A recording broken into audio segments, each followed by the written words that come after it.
اعوذ باللہ من الشیطان الرجیم بسم اللہ الرحمن الرحیم الشہر الحرام بالشہر الحرام والحرمات قصاص فمن اعتدى علیکم فاعتدوا علیہ بمثل ما اعتدى علیکم واتقوا اللہ واعلموا ان اللہ مع المتقین وانفقوا فی سبیل اللہ ولا تلقوا بأیدیکم الی التہلکہ واحسنوا ان اللہ یحب المحسنین وَأَتِمُّوا الْحَجَّ وَالْعُمْرَةَ لِلَّهِ فَإِنْ أُحْصِرْتُمْ فَمَا اسْتَيْسَرَ مِنَ الْهَدْيِ وَلَا تَحْلِقُوا رُؤُوسَكُمْ حَتَّى يَبْلُغَ الْهَدْيُ مَحِلَّهُ فَمَنْ كَانَ مِنْكُمْ مَرِيضًا أَوْ بِهِ أَذًى مِنْ رَأْسِهِ فَفِدْيَةٌ مِنْ صِيَامٍ أَوْ صَدَقَةٍ أَوْ نُسُكٍ فَإِذَا أَمِنْتُمْ فَمَنْ تَمَتَّعَ بِالْعُمْرَةِ إِلَى الْحَجِّ فَمَا اسْتَيْسَرَ مِنَ الْهَدْيِ فمن لم يجد فصيام 3 أيام في الحج و7 إذا رجعتم تلك 10 كاملة ذلك لمن لم يكن أهله حاضر المسجد الحرام واتقوا الله واعلموا أن الله شديد العقاب الحج أشهر معلومات فمن فرض فيهن الحج فلا رفث ولا فسوق ولا جدال في الحج وما تفعلوا من خير يعلمه الله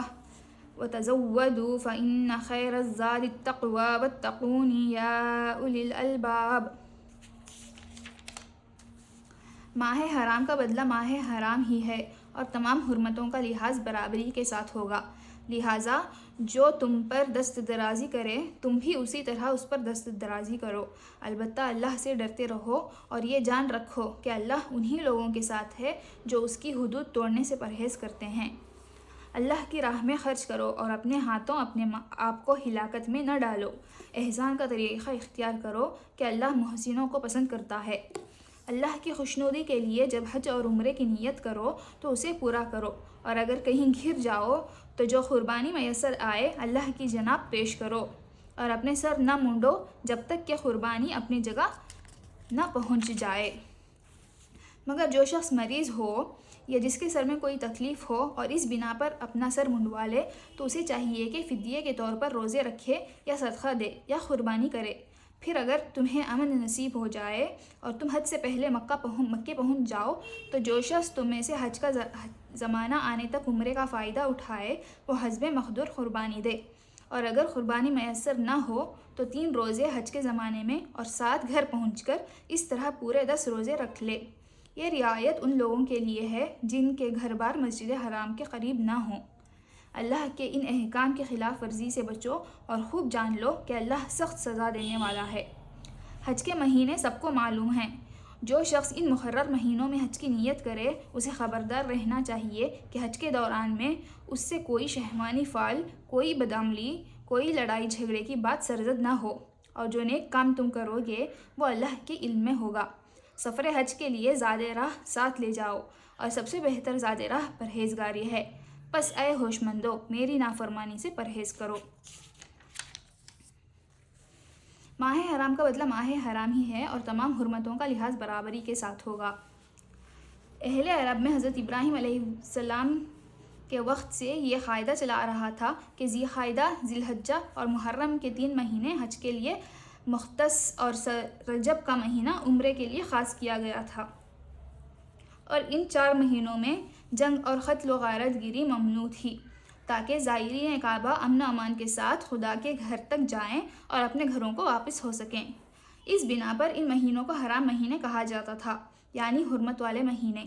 آیت کا منشا یہ ہے کہ ماہ حرام کی حرمت کا لحاظ کفار کریں تو مسلمان بھی کریں، اور اگر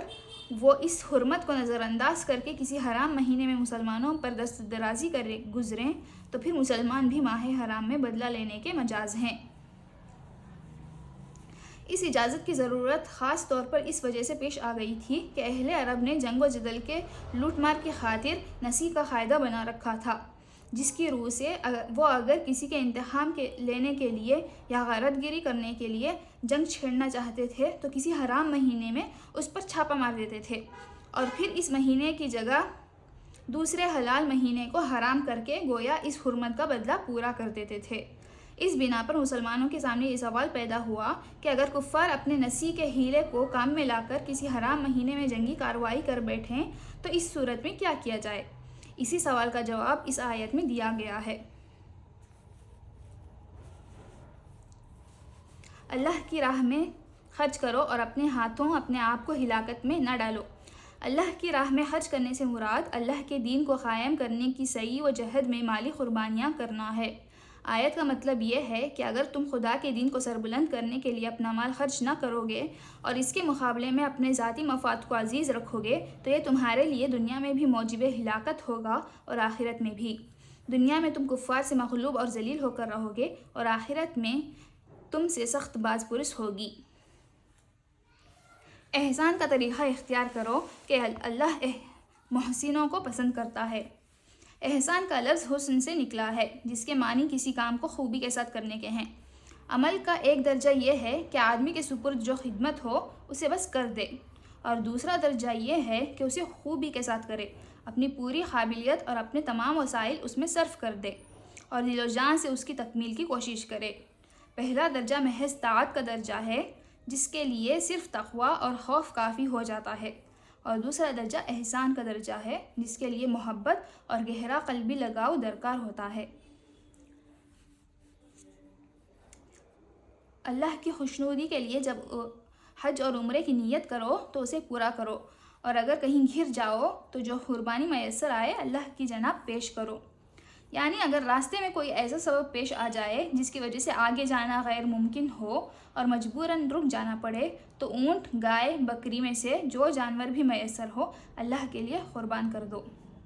اور اپنے سر نہ مونڈو جب تک کہ قربانی اپنی جگہ نہ پہنچ جائے۔ اس امر میں اختلاف ہے کہ قربانی کے اپنی جگہ پہنچ جانے سے کیا مراد ہے۔ فقہائے حنفیہ کے نزدیک اس سے مراد حرم ہے، یعنی اگر آدمی راستے میں رک جانے پر مجبور ہو تو اپنی قربانی کا جانور یا اس کی قیمت بھیج دے تاکہ اس کی طرف سے حدود حرم میں قربانی کی جائے۔ اور امام مالک اور شافعی رحمہم اللہ کے نزدیک جہاں آدمی گر گیا ہو وہیں قربانی کر دینا مراد ہے۔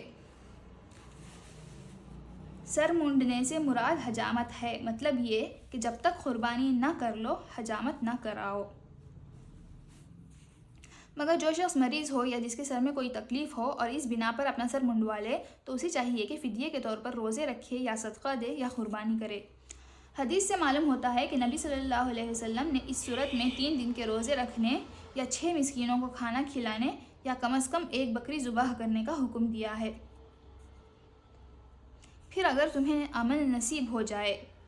یعنی وہ سبب دور ہو جائے جس کی وجہ سے مجبوراً تمہیں راستے میں رک جانا پڑا تھا، چونکہ اس زمانے میں حج کا راستہ بند ہو جانے اور حاجیوں کے رک جانے کی وجہ زیادہ تر دشمن اسلام قبیلوں کی مزاحمت ہی تھی، اس لیے اللہ تعالیٰ نے اوپر کی آیت میں گر جانے اور اس کے بالمقابل یہاں امن نصیب ہو جانے کے الفاظ استعمال کیے ہیں۔ لیکن جس طرح گر جانے کے مفہوم میں دشمن کی مزاحمت کے علاوہ دوسرے تمام موانع شامل ہیں، اسی طرح امن نصیب ہو جانے کا مفہوم بھی ہر مانع و مزاحم چیز کے دور ہو جانے پر حاوی ہے۔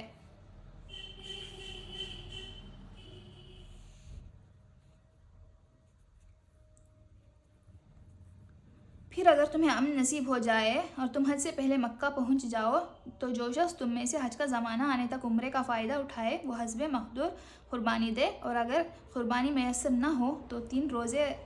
حج کے زمانے میں اور 7 گھر پہنچ کر اس طرح پورے 10 روزے رکھ لے۔ یہ رعایت ان لوگوں کے لیے ہے جن کے گھر بار مسجد حرام کے قریب نہ ہوں۔ عرب جاہلیت میں یہ خیال کیا جاتا تھا کہ ایک ہی سفر میں حج اور عمرہ دونوں ادا کرنا گناہ عظیم ہے۔ ان کی خود ساختہ شریعت میں عمرے کے لیے الگ اور حج کے لیے الگ سفر کرنا ضروری تھا۔ اللہ تعالیٰ نے اس قید کو آزاد اڑا دیا اور باہر سے آنے والوں کے ساتھ یہ رعایت فرمائی کہ وہ ایک ہی سفر میں عمرہ اور حج دونوں کر لیں، البتہ جو لوگ مکہ کے آس پاس میقاتوں کی حدود کے اندر رہتے ہوں انہیں اس رعایت سے مستثنی کر دیا، کیونکہ ان کے لیے عمرے کا سفر الگ اور حج کا سفر الگ کرنا کچھ مشکل نہیں۔ حج کا زمانہ آنے تک عمرے کا فائدہ اٹھانے سے مراد یہ ہے کہ آدمی عمرہ کر کے احرام کھول لے اور ان پابندیوں سے آزاد ہو جائے جو احرام کی حالت میں لگائی گئی ہیں، پھر جب حج کے دن آئیں تو از سر نو احرام باندھ لے۔ حج کے مہینے سب کو معلوم ہیں۔ جو شخص ان مقرر مہینوں میں حج کی نیت کرے اسے خبردار رہنا چاہیے کہ حج کے دوران میں اس سے کوئی شہوانی فعل، کوئی بدعملی، کوئی لڑائی جھگڑے کی بات سرزد نہ ہو۔ احرام کی حالت میں میاں بیوی کے درمیان نہ صرف تعلق زن و شو ممنوع ہے بلکہ ان کے درمیان کوئی ایسی گفتگو بھی نہ ہونی چاہیے جو رغبت شہوانی پر مبنی ہو۔ تمام معصیت کے افعال اگرچہ بجائے خود ناجائز ہیں لیکن احرام کی حالت میں ان کا گناہ بہت سخت ہے۔